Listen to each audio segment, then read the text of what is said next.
It's so good to see you again, dear viewer. You're just in time for the unveiling of our new series here on the channel. While doing research for hours on end for well-structured essays about obscure scientific facts are great for the furtherance of knowledge and all, sometimes all I want to do after a long day in the lab is to play a video game or two. I'm sure it comes as no surprise that this basement-dwelling bag of bones has gaming as a secondary hobby. With that in mind, I wanted to share my thoughts and opinions on what I play with you, the viewers, because doing reviews has been one of the staples of the internet for as long as I remember it existing. I also thought it would be nice to loosen my collar and be a little bit more candid with you all, because, as I'm sure you know, video games don't usually carry the same gravitas as something that happened in real life, like, say, the MK Ultra experiment. Now, what does one call a series of game reviews hosted by an overly handsome and irradiated skeleton? Oh, I know.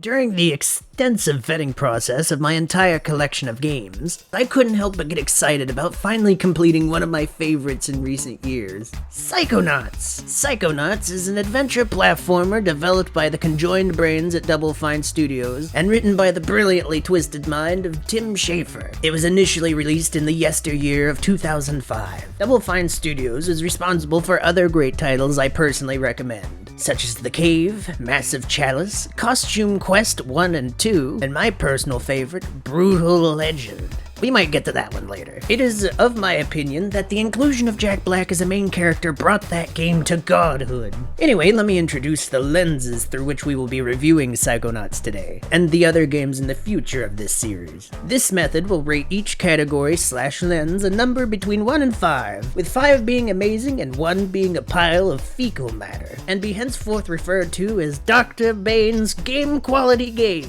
Trademark pending. As I'm sure you know, a video game is presented to its audience in a purely audio-visual format, at least most of the time. I'm not currently aware of many non-video video games, but if you do, let me know down in the comments below. I may even consider reviewing some later on.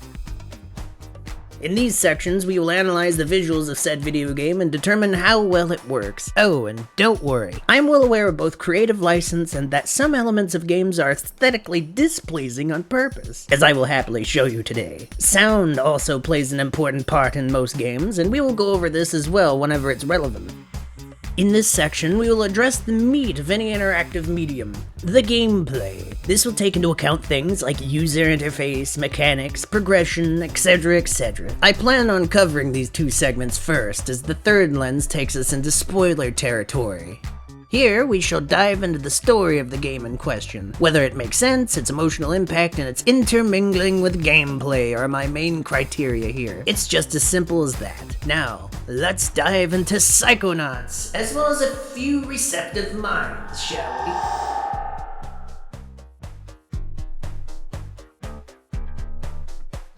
For a game that came out on the original Xbox in 2005, the visuals of Psychonauts holds up pretty well, particularly when compared to some of its competitors at the time, even with its interesting choices in character design. Allow me to present Exhibit A.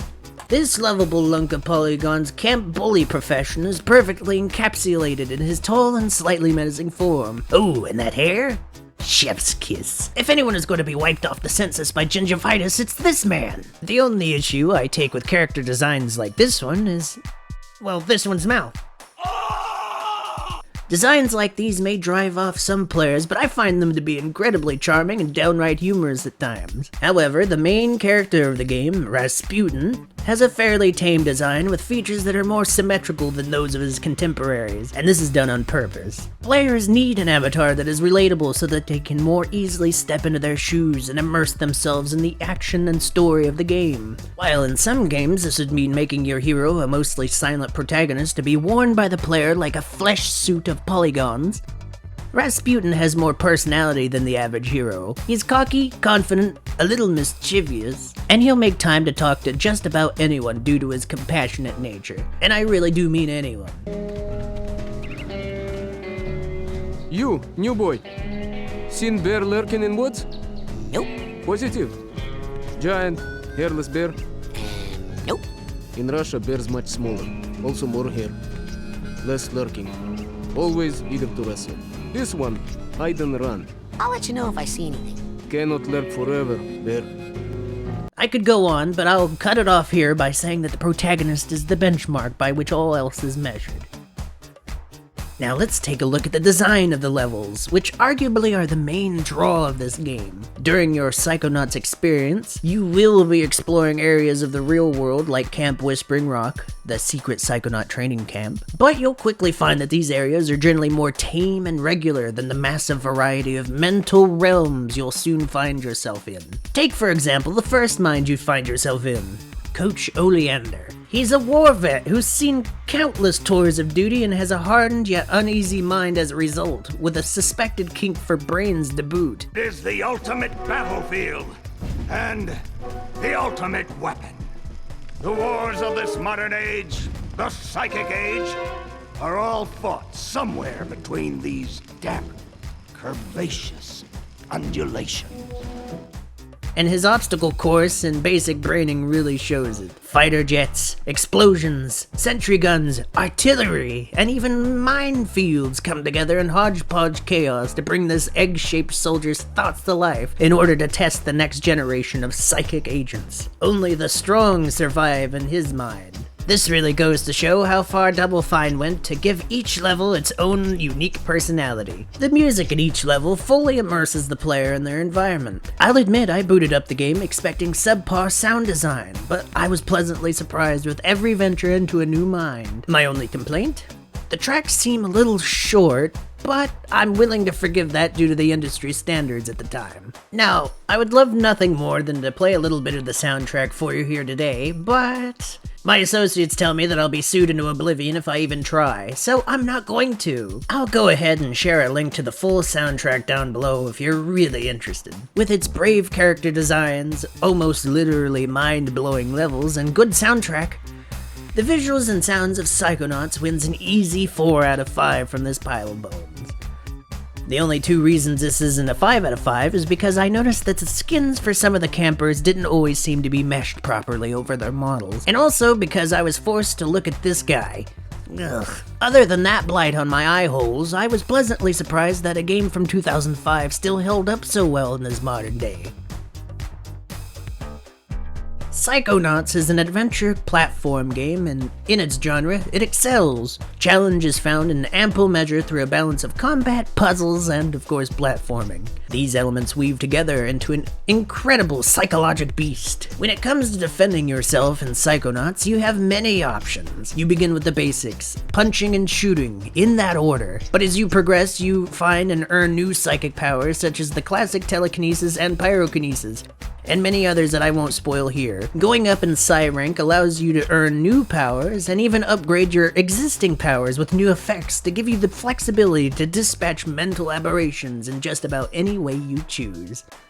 Psy rank in Psychonauts can be raised in a few ways. You can find a Psy challenge marker, collect 9 Psy cards and purchase a Psy core at the main lodge and then redeem them at Ford Kruller's sanctuary. You can even go around sorting all the emotional baggage you find in the mental realm. There's even more ways to do this, but I'm not going to get into them here today. Boss fights are pretty common in Psychonauts, and it's on you to decipher what powers will get the job done. Just be sure to keep an eye on your mental health during these fights, as they're represented in the upper left here by these delightfully squishy little brains, or you'll be kicked out of the mental world you're in and have to retread some lost ground. I will say, one thing that did bother me about the combat system was dodging. While you do have the ability to dodge, you have to hold the lock-on button to do so, essentially locking you in place facing one direction. This caused me some problems in the later levels when I wanted to melee in groups of enemies and avoid damage. Perhaps I've been spoiled by more modern games, but I feel as though the combat system could have greatly benefited from having a separate button exclusively for dodging. Other than that, combat is a generally fun experience, and I'd recommend diving into someone's mind and punching their bad thoughts sometime. Psychonauts tests your mind as you run around the minds of others with its puzzles. Generally, throughout the game of Psychonauts, puzzles will require that you use a certain psychic power to progress or gain a prize. While there is a lot of it, I found that the puzzles themselves didn't really cause me too many issues. If you have a good head on your shoulders, you should be able to solve most of the puzzles with relative ease, which could be a slight problem for puzzle wizards seeking to really stretch their brains. However, if all else fails, you can always summon the kooky old man from your skull to help you with any problems you're having. Oh, right, this'll make sense in a bit. Exploring mines doesn't come without its many hazards. You encounter the usual floating platforms and bottomless abysses, but you'll find more unique dangers in the psychospace, such as flamethrowers, living plants, and even zanier obstacles. Thankfully, you can deal with these as you would in most other platformers, by timing your jumps and swings as well as climbing, tightrope walking, and etc. Our main hero has the agility to ensure slip-ups never happen. Well, most of the time. Sometimes the third-person camera is not your friend, and rail riding can be a real bitch. All in all, when it comes to gameplay in Psychonauts, I will rate this on the quality gauge as another 4 out of 5. As I rode the rails and occasionally fumbled with the camera in the later levels, I was very tempted to give it a 3 out of 5 out of spite. But after completing the game, I simmered down and realized that I was just simply overreacting. At least I think I was. The flexibility of the combat and the fun puzzles made up for those shortcomings anyway, and the dodging issue didn't come up too often. We're going to get into spoiler territory very shortly, just to go over the basic story of the game. So if you still want to play Psychonauts unspoiled, go play it now and come back when you're done. Everyone ready? Alright, let's get into it. Psychonauts follows the story of young Psy Cadet and local acrobat Rasputin after he runs away from his home at the circus to pursue his freshly planted dream of becoming a Psychonaut. After sneaking into Camp Whispering Rock, he's given only a few days to gather all of his merit badges in order to graduate and achieve his goal, as his father had been called to pick him up. Raz, being the ace student and go-getter that he is, takes the opportunity to not only blaze through basic braining, but also excel in extracurricular activities given to him by Psychonauts Agent Sasha 9 and Mila Vodello. I think I said that right. During his time running around the campgrounds, he even runs into one of the greatest Psychonauts with a split personality to ever grace the planet, Ford Crawler. This guy should look familiar. I'm particularly fond of Ford, not just because he plays the wise old man of the hero's story, not unlike a tall Yoda with a split personality disorder, but because he's an ever-present source of comic relief, even when he's dredging up Raz's past during their special training sessions. Inside your mind?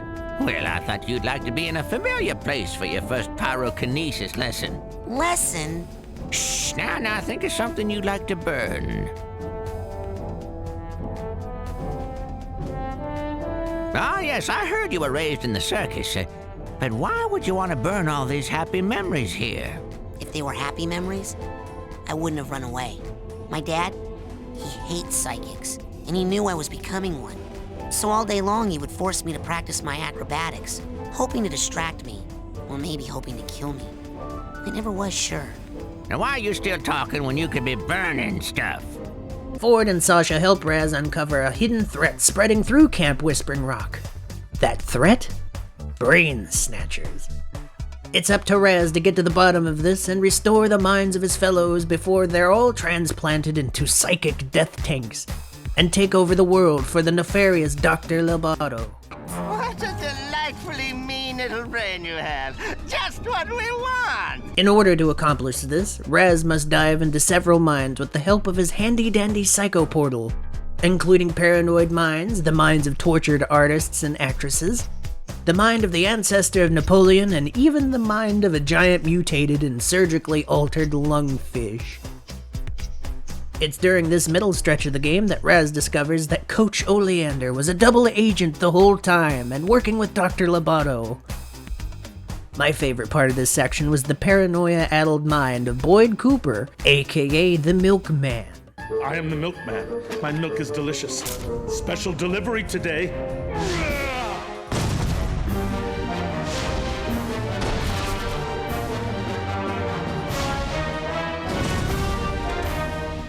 The design of this level by itself is enough to make one paranoid with its winding streets, peeping Tom environment, eerie music, and very obvious secret agents. Over time, my husband will desire me less sexually, but he will always enjoy my pies. This level may have stuck with me, as I had recently done research into some related subjects. Oh no! It's happening again! Spontaneous combustion! From the government LSD tests.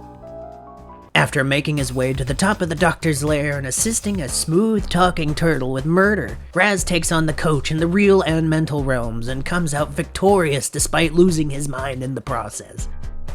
No, like literally. And even receives a little help from his father, who accepts his son the way he is after all. And just like that, Rasputin becomes the youngest Psychonaut, gets the girl, and rushes off to his next adventure immediately after. Despite its shorter than expected runtime, the story of Psychonauts is jam-packed with twists, turns, humor, and even the occasional dark theme. Like seeing your campmates explode. That was one of my favorites. The story was told clearly, and few things seemed incomplete or unexplained, as the game covered all its bases very well. With the exception of a couple things. I'll rate the tale of Psychonauts yet another 4 out of 5 on the scale. I would have given it 5 out of 5, but the sudden disappearance of one of the two main villains and the seemingly total forgiveness of Oleander at the end, with no explanation whatsoever, was a little jarring and felt a little rushed. But this seems to be a product of the times, so I'll give it a more forgiving score for that. Regardless of what year you play this in, this game is sure to leave you wanting more, with its witty jokes around every corner, interesting designs, as well as compelling gameplay, and it'll leave a lasting mark on your psyche. You might want to get that checked out, actually. Alright, here comes the part where we round up all the scores and give the game its final score, which it keeps for eternity in the vaults. I'm going to leave this in the very capable and non-existent hands of my new assistant, BaneBot 2.0. Hello everyone. It is my utmost pleasure to be here for the 5th take of this review. What are you talking about, BaneBot? This episode was a one and done. That is incorrect, Dr. Bane. It has taken you 3 full weeks to produce this episode, and the script has been altered 5 times in total. Must be some hiccups in the AI core. BaneBot, just read out the final tally. I've made it simple for you this time. Very well, Dr. Bane. The final score for Psychonauts on the game quality gauge is 4 out of 5. Very close to a perfect score. Shall I resume life support in the subject holding chambers, Dr. Bane? What? Why would you turn those off? The game quality gauge requires a large supply of power, and I deemed the temporary loss of power in that sector to be the most acceptable solution. Well, turn it back on. One moment. Power is back in its normal configuration, Dr. Bane. Detecting 1 casualty. Subject 3308. Cause spontaneous decompression. You're lucky I can't afford your new chassis right now, or you'd be cleaning up that mess. Anyway, before I go grab the pressure washer, I'd like to thank you all so much for stopping by and watching our very first game review. The first of many, I'm sure. If you agreed or disagreed with my analysis of Psychonauts, feel free to leave a comment on the video telling me why. I'm always open to some constructive criticism. Dr. Bane, I have news for you. Yes, BaneBot? Psychonauts 2 has just been released. Wait, what? If you like this episode, please consider subscribing to the Good Doctor's channel to be updated on when new episodes are released. I look forward to your continued engagement. Thank you, and goodbye.